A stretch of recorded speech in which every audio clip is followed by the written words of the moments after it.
Hi everyone, আসসালামু আলাইকুম। Welcome back to another new video. সবার কি অবস্থা, কেমন আছেন? আলহামদুলিল্লাহ, আমরা অনেক বেশি ভালো আছি। নতুন ভিডিও দেখার জন্য সবাইকে আমন্ত্রণ জানাচ্ছি। তো যারাই আমার ভিডিওটা দেখা শুরু করেছেন, প্লিজ একটা লাইক দিয়ে তারপর ভিডিওটা দেখা শুরু করবেন। তো অনেক দিন পরে আজকে ভিডিওটা শেয়ার করছি। একদিন গ্যাপ দেওয়ার কারণে আর কয়েকদিন ভিডিও করা হয়নি আলসামির কারণে। তো এর মধ্যে অনেকেই ইনবক্স করেছেন আমি ভিডিও দিচ্ছি না কেন। আলহামদুলিল্লাহ, আমরা সবাই ভালোই আছিলাম, এমনিতেই ভিডিও শেয়ার করা হয়নি। একদিন গ্যাপ দেওয়ার কারণে আর ভিডিও করতে তেমন একটা ভালো লাগতো না, আলসামি লাগতো। আর আশা রাখছি এই ভিডিওটা আপনাদের কাছে অনেক বেশি ভালো লাগবে। যারা আমার ভিডিওটা দেখা শুরু করছেন, ফুল ভিডিওটা ওয়াচ টাইম করবেন, একটু হলো কোনো অংশ ভিডিওর ভালো লেগে যেতে পারে। আর যারা আমার ভিডিওর সাথে আছেন, একটা লাইক দিয়ে তারপর ভিডিওটা দেখে নেবেন। তো এখানে হচ্ছে চিংড়ি মাছ আর হচ্ছে পাবদা মাছ রান্না করব। তো পাবদা মাছ আর চিংড়ি মাছ আগে থেকে ফ্রাই করে নিয়েছি। চিংড়ি মাছটাকেও হালকা করে ফ্রাই করছি, তারপর পাবদা মাছটাকেও। তো ফার্স্টে এবার এখানে একটা তরকারি রান্না করে নিব। তাই তরকারি রান্না করার জন্য যা যা মশলা লাগে সব রকমের মশলা দিয়ে তারপর এখানে পাবদা মাছটা রান্না করে নিচ্ছি। তো এখানে মশলার পরিমাণ তেমন একটা দিব না, কারণ এটা যেহেতু একদম ভুনা ভুনা টাইপের রান্না করব। আর এই মাছের মধ্যে বেশি মশলা দিলে খেতে বেশি একটা ভালো লাগে না, সেই জন্য এই মশলার পরিমাণ কম কমে দিয়ে রান্না করে নিয়েছি। তো এখানে মাছটা হয়ে যাচ্ছে, তখনই দিয়েছি কিছুটা কাঁচামরিচ আর দিয়ে দিচ্ছি ধনেপাতা দিয়ে তারপর 2-1 মিনিটের মতো জাল দিয়ে তারপর চুলা থেকে নামিয়ে নিয়েছি। মাছগুলি একটা সার্ভিং ডিশে ঢেলে তারপর আর একটা তরকারি রান্না করে নিব। সেই জন্য এখানে পেঁয়াজ দিয়ে দিচ্ছি পরিমাণ মতন। পেঁয়াজটা আর তেল দেওয়ার পর পেঁয়াজটাকে ভেজে নিব।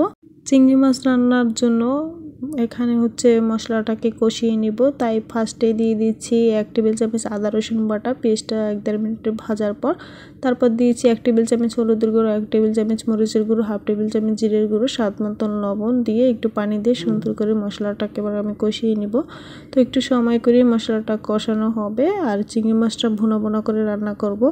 তো চিংড়ি মাছটা এভাবে রান্না করলে খেতে আমাদের কাছে অনেক বেশি ভালো লাগে। আর বড় বড় চিংড়ি মাছ ছিল। তো এখানে চিংড়ি মাছের মশলাটা কষানোর পর তারপর চিংড়ি মাছ দিয়ে দিচ্ছিলাম পরিমাণ মতো ঝোল দিয়ে। তারপর এখন ঢাকনা মোড়া দিয়ে রান্না করে নিচ্ছি। তো হতে একদমই অল্প সময়ের মধ্যে হয়ে যাবে, রান্নাটা বেশি সময় লাগে না। তো এখানে হচ্ছে মাছটা হয়ে গিয়েছে, তারপর দিয়েছি কয়েকটা কাঁচামরিচটা দিয়ে সুন্দর করে লাড়া দিয়ে তারপর কিছুক্ষণ জাল করে নিচ্ছি। তো যারা আমার চ্যানেলে আজ নতুন ভিজিট করেছেন, তাদের কাছে যদি একটু আমার ভিডিও কোনো অংশ ভালো লাগে থাকে, চাইলে আমার চ্যানেলটা সাবস্ক্রাইব করে আমার পাশে থেকে যেতে পারেন। আর পাশে থাকা বেল আইকনটি বাজিয়ে দিবেন, এতে করে আমি যখনই নতুন কোনো ভিডিও দিব তখনই আপনাদের কাছে চলে যাবে। আপনারা সময় সুযোগ বুঝে আমার ভিডিওগুলি দেখে নেবেন। 2টা তরকারি রান্না করার পর এখানে ভাজি করে নিচ্ছি। এখানে হচ্ছে আলু আর গাজল 2টা সবজি মিলিয়ে তারপর ভাজি করছি। গাজল দেওয়ার কারণে এই ভাজিটার কালারটা অনেক বেশি সুন্দর আছে। গাজলটা যেহেতু কালারফুল ছিল সবজিটা, সেই জন্য মানে এভাবে ভাজি করলে দেখতে অনেক বেশি ভালো লাগে। তারপরে দুপুরে রান্না আমাদের ডান। তো এখানে দুপুরে রান্না করার পর আর অন্যান্য কাজকর্ম যা ছিল সব কিছু সারার পর এখন আমরা খাবারটা খেয়ে নেব। তাই সব খাবার দাবার একসাথে টেবিলে নিয়ে নিচ্ছি। তো আজকের রান্নার আইটেম এইটাই ছিল, বেশি আর ঝামেলা করি নাই। তারপর হচ্ছে কিছু পার্সেল ছিল, তো এই পার্সেলগুলি মানে খাওয়া দাওয়া করার পর এখানে ওপেন করে নিয়েছি। তো ঈদের জন্য মোটামুটি কেনাকাটা শুরু করে দিয়েছি। তো ঈদের জন্য এখানে কয়েকটা 3 পিস আনা হয়েছে। তো আরও কেনাকাটা অনেকটাই বাকি আছে। তো কিছু কিছু কিনে তারপর কমায় রাখছি। তো এইগুলি হচ্ছে আগে কিনে তারপর সেলাই করে নেব, যেহেতু সেলাই করতে অনেক বেশি ঝামেলা হয়। তো এখানে এক রকমের 3টা ড্রেস, শুধু একটা কালার আলাদা ছিল। তো আমার আপুর জন্য আর আমার আপুর মেয়ের জন্য আনা হয়েছে।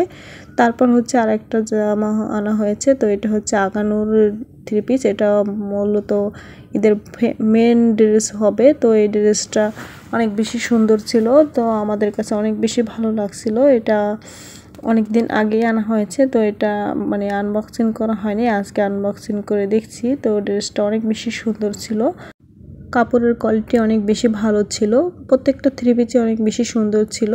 তো এই জামাটা ছিল গারারা, তো অনেক সুন্দর হয়েছিল জামাটা, আমাদের কাছে অনেক বেশি ভালো লাগছে। প্রত্যেকটা ড্রেসেই ভালো কোয়ালিটি ফুল ছিল। তারপর এখানে একটা খিমার অর্ডার করা হয়েছিল। তো খিমারটাকেও এখানে মানে এটা বলতে গেলে হিজাবও বলা যায়, খেমারও বলা যায়, আবার বোকরাও বলা যায়। তো এটা একদম লং ছিল, অনেক বেশি বড়।